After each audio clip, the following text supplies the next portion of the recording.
Good morning, good afternoon, good evening, wherever and whenever you are. My name is John, or that's Frontier Bricks, and this is my review of the LEGO Star Wars 2016 Clone Turbo Tank.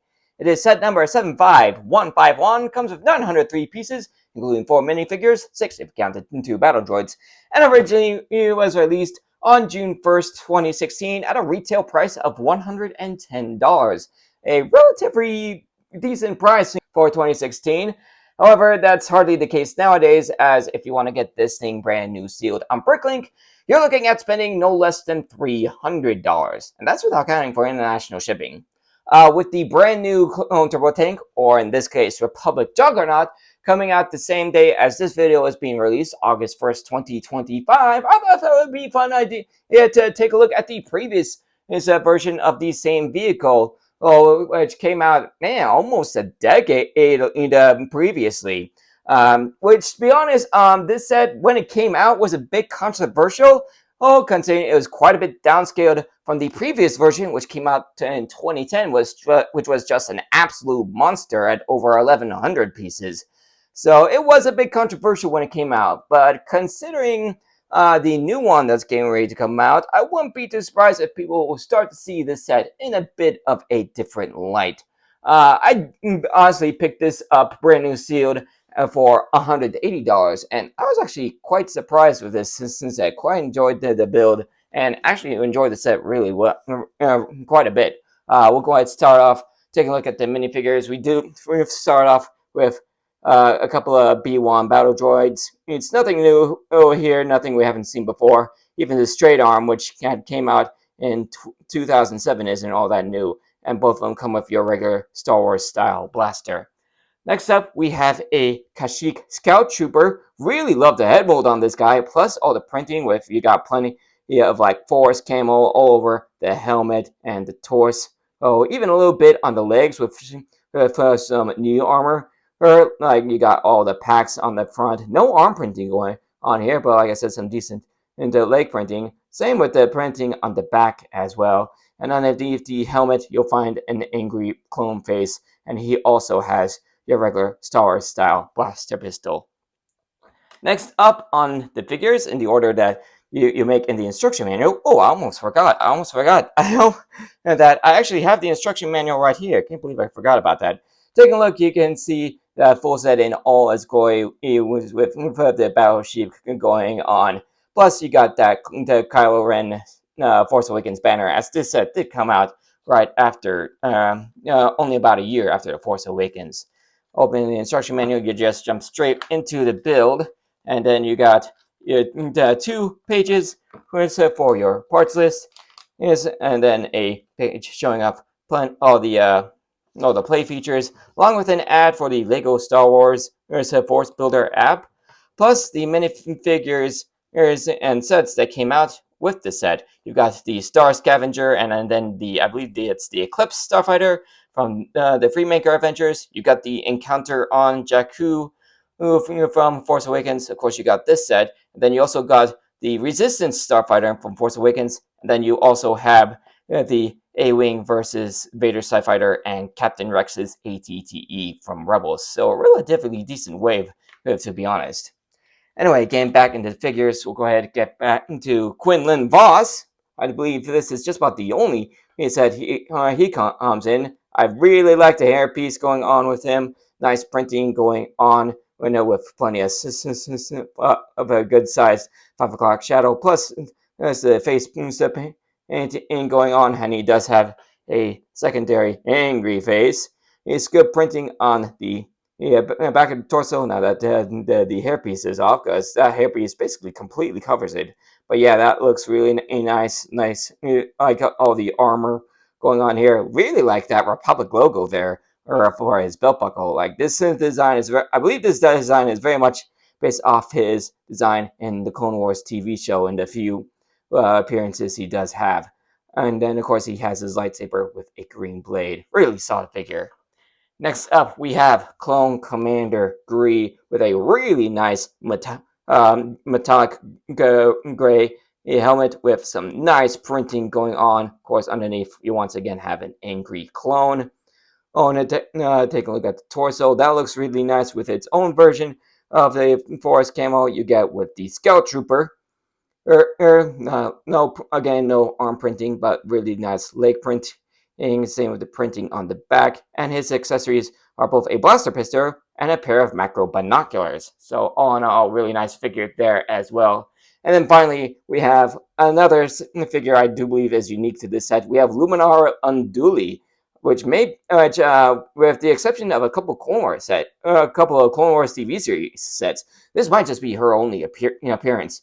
Really love the piece they use for her headdress, which looks really nice. Same with the printing on her face with that almost cream colored skin for both her head and her hands. And then she also has a more battle ready face. The cloth for the cape is the more softer cloth, and that they created it around the same time. You also have some nice back printing going on here, like the attention of what looks like the hood folded down. I don't remember. I honestly don't remember if she came with a hairpiece, but I don't think so. But for her torso, that looks really nice. It's with all the robes and attention detail going on there. And then, of course, she has her lightsaber in green. So all in all, really solid minifigure lineup. Go on to the next build, which is a little side build of an AT-RT, which is actually a really decent sized AT-RT. I think this is actually one of my favorite AT-RT designs. Definitely one of my favorite of the small AT-RT designs, with the only exception being the one that came with that monstrous 2010 clone turbo tank. I like the green coloring going on here. It definitely fits with Kashyyyk. Got a couple of antennas back here. You have a controls. You have some controls for your scout trooper, and then you also have a stud launcher with blue shots. I know people aren't exactly fans of stud shooters, but it does have some playability. Plus, with the size and scale of this AT-RT, I think actually works out really well. So we'll go ahead, put our scout trooper up there in the controls. I know people probably wish that this was actually an actual, scout AT-RT trooper with the accurate helmet design. But for some reason, LEGO has yet to give us that. But then again, maybe that's why we have custom minifigure creators. But yeah, he sits on there pretty well. Doesn't look all that oversized, or even all that oversized at all. The one downside, of course, is that you have all four studs attached to his legs, so it's a little bit. So it can be a little bit difficult to get him off there. But all in all, that's a really decently sized AT-RT. We'll go ahead and move everything else on the side and take a look at the main event. That being the Clone Turbo Tank itself. This for a downscaled size Clone Turbo Tank. It's actually a really decent size. You're looking about 4 or 5 inches wide at the widest point, about a foot long from cockpit to cockpit, and 6 inches high here at the highest point, not counting the extendable observation tower. Of course, this thing does move wonderfully just by moving the main body with the working pistons over here. Plus, of course, it is fully all terrain. I don't really have any obstacles for this thing to drive over. But if there were, it would drive over them really well. We'll go ahead and take a look at this thing from front to back. I do like the use of the darker transparent tiles for the windows. That's a bit pretty accurate. Got some headlights both on the sides here and on the top. Nice thing of the classic Republic red coloring. You do have a couple of laser turrets down here below the cockpit, and those are on joints so they can be moved up and down. And this cockpit is fully openable as you open up the top, again front, and kind of move things over to the side. Not a whole lot going on in this front cockpit, but you can see two minifigures. One with a little control wheel, and the other side has a control panel. moving on from that, I do like the fact that they put a couple of spring-loaded shooters here, as that's actually accurate in Revenge of the Sith. As you can see, a couple of missile pods deploy basically from that spot.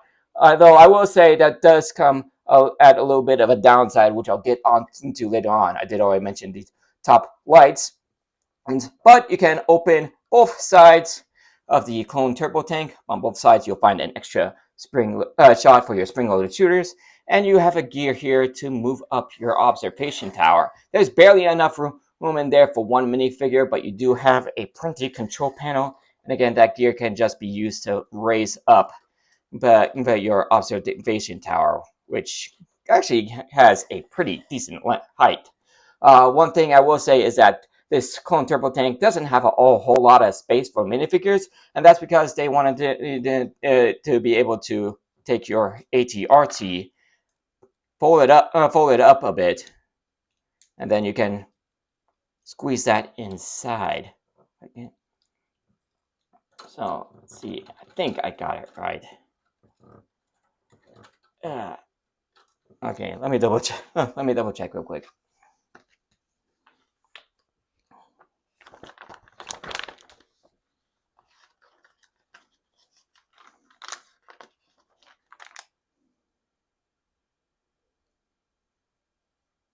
Okay, yeah, I think I gotta pull it up. Correct. Okay, yeah, I think I gotta pull it up like they show in the box. Oh, in the instruction manuals. So yeah, I guess it's a bit of a tight fit, but let's see if I can get it in there.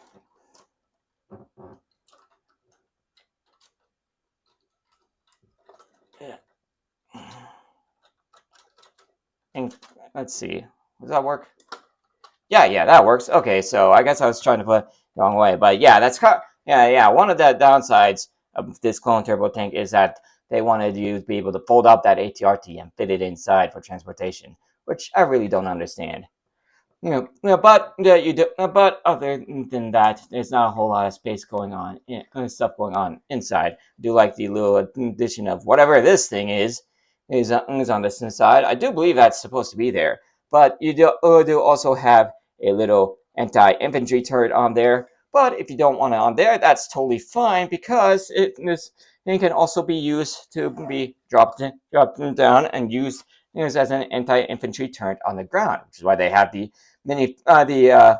motorcycle style control sticks here. So we'll go ahead once again use our Scout Trooper to show how that works. So yeah, it's easily it's easily deployable both on the ground and on the turbo tank. And then of course, since it's 2016 and this was the new big thing, this clone turbo tank does have a carrying handle, which makes it easier for transport. Which I gotta admit, I'm glad I did. This is the problem I was mentioning with these spring-loaded shooters. Like I said, I like that they put them in a more accurate spot. Trouble is, the shots are so long that that I naturally want to grab it right here, and you have no idea how many times I've accidentally fired off that top spring-loaded shooter shot because I naturally want to grab it right here. So yeah, kind of glad that they added it in the carrying handle for this one, because again, that spring-loaded shooter, while placed accurately, is also placed a little annoyingly. And then one thing I'm not sure if other people even know about is that there's actually a secret compartment right here behind the second cockpit. You have a little storage container in here with a couple of thermal detonators and a couple of shots for actually our next display feature, and that is a rotating turret over the back cockpit. It can rotate a full 360 degrees, and of course it does have a couple of stud shooters, which, like I said, you do have a couple of extra shots for in that little container. And then you do also have the smaller cockpit, which can also be opened end up basically completely. Once you only have space for one minifigure this time, but you do have the printed control panel, which I only just noticed. I've got that on wrong. But unlike the other one, you also have a little bit of storage. You have storage clips here. On one you've got a blaster rifle, and the other one you have a mug, because apparently you can't wage a galactic war without coffee or hot chocolate. Believe it or not, I actually read one of the Legend Star Wars Students books where Luke was actually drinking a cup of hot chocolate. So apparently, hot chocolate exists in Star Wars, at least in the Legends. And there I go, almost firing off that spring-loaded shooter again. So for $110 back in 2016, I actually think this is a pretty decent. This was a pretty decent buy. Like you got again, despite this Clone Turbo Tank at the time being the smallest version of that vehicle ever put out, is actually still a pretty decent size. You got some good play features. The AT-RT is a solid build as well, even if that unfortunately takes up a lot of space inside the turbo tanks. Okay, but you got some solid play features. Minifigure lineup is solid. I actually really like this thing. Of course, I'm not really sure if you should go out and spend $300 on this thing nowadays, but for $110, this is a really solid buy. And again, considering the response people have been giving to the Republic Juggernaut coming out the same day as this video is being released, I won't be too surprised if people start seeing the set in a brand new light. So that'll be the end of this review. Thank you for joining me for it. If you guys enjoyed it, you know what to do. Hit like, subscribe, all that stuff. Ring the bell to be notified of all videos as soon as they become available. Check out my channel and some more of my content on the end screen in just a few seconds, including all of my LEGO Star Wars set reviews. And I will see you all in the next video. Later, everybody!